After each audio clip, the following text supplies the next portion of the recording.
Hi everyone, in front of me I've got Nubia Neo 2 and let me share with you how to update the apps on this device. So first of all, make sure that you've got the internet connection because it is required, and then you can enter the Play Store.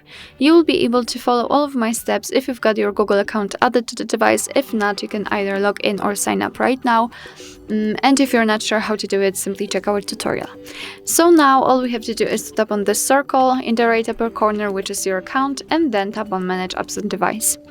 Now let's tap on Manage, and here we've got installed apps. Let's tap on Updates Available, and in my case I've got only 3 apps to update, so let's simply mark them. Of course, you don't have to mark all of available apps, you can simply choose them, and then tap on this update icon in the right upper corner. Right now your device will download the updates, and after that they will be successfully installed and automatically updated. Alright, so that will be all. Thank you so much for watching. I hope that this video was helpful, and if it was, please hit the subscribe button and leave the thumbs up.